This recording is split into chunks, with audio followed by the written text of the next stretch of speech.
everyone. So today we're going to start by talking a little bit more about shapes. And I have some three-dimensional shapes that I picked up from my classroom.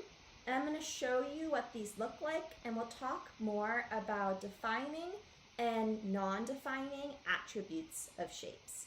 So remember, defining attributes are ways you can describe a shape, like how many faces. Remember, that's the flat part of 3D shapes, or how many vertices the shape has. And non-defining attributes don't describe a shape. So if you have a sphere, a non-defining attribute of the sphere is that it has 4 vertices, because spheres don't actually have any.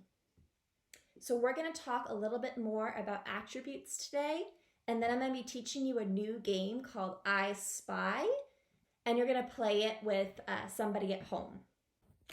So we're going to play a game called iSpy. I have 4 shapes on top of my board. I'm going to write down a defining attribute to one of the shapes, and then you're going to tell me which shape I'm thinking of. The defining attribute is 3 sides. So which of these shapes do you think it is? It's the triangle. Has 3 sides.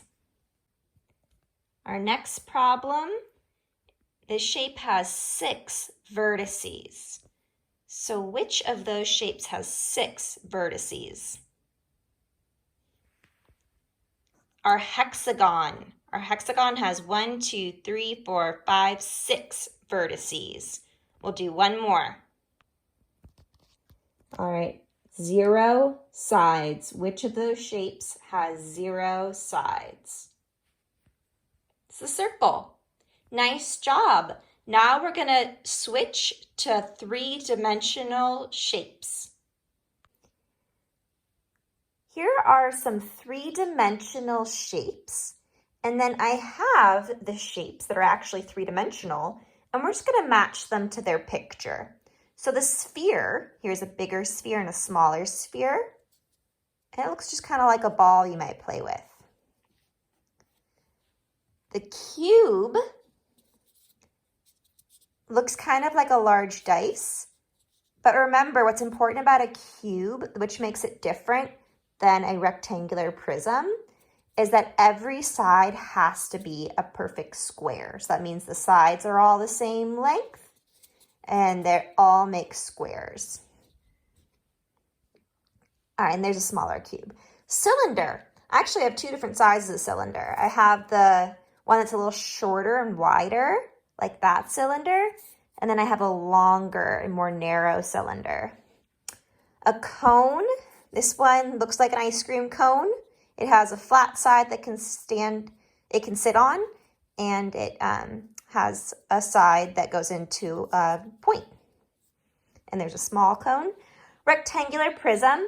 The one I have actually looks pretty similar to a cube, but you can see that on the rectangular prism, each side is a rectangle, so this side is longer than this side. They're not all the same length. So that's a rectangular prism. Here's some different rectangular prisms. And the last shape is a pyramid, which I have here.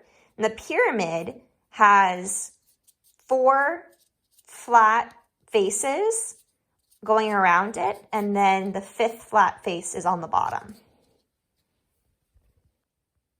So we're going to play iSpy again, but now we have 4 3-dimensional shapes to choose from. So we have the pyramid, the rectangular prism, the cylinder, and the cone. Our first hint, the defining attribute of this shape is that it has 2 faces. So let's start to eliminate some that we know don't have just 2 faces. The rectangular prism, it's the same as the cube in that it has 6 faces, like a dice. So it's not this one.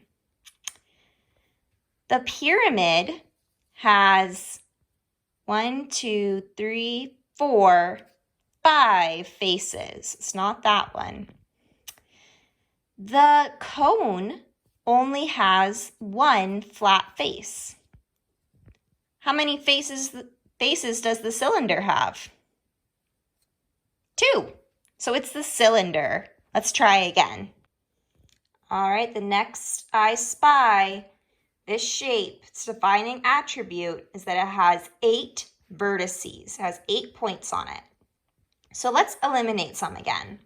The cylinder has 0 vertices. It has 0 points on it, so it's not going to be that one.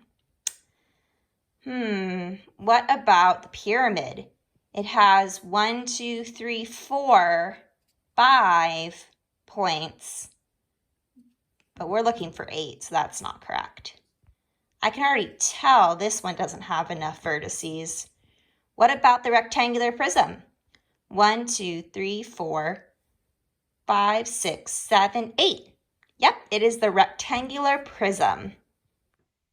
So to play iSpy at home, you can try to play it by just looking around your house at different shapes you see.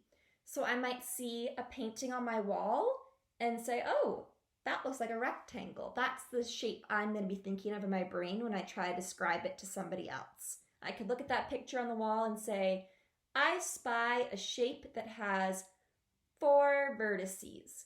And then whoever's home with you can try to figure out what shape you might be looking at. You could also play it by drawing shapes on a piece of paper and then giving your clues, your defining attributes of the shapes, and seeing if someone else can guess which shape on the paper it is that you're looking at. So I'll show you how you can draw the pictures on a piece of paper and play it that way if that's the way you want to play at home. So on a piece of paper at your house, you're going to draw some different shapes. So on my paper, I might draw a triangle here and a square and a rectangle and a circle. What else? I could draw a hexagon. They're a little hard to draw sometimes, but I could try my best. Oop, actually, this is going to be an octagon. 1, 2, 3, 4, 5, 6, 7, 8. That is 8 sides. Let's see if I can draw a hexagon.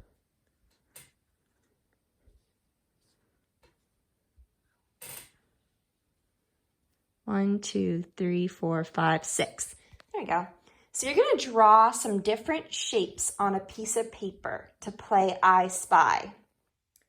All right, that's all for today. Nice job, first grade. I'll see you all tomorrow for more math. Bye.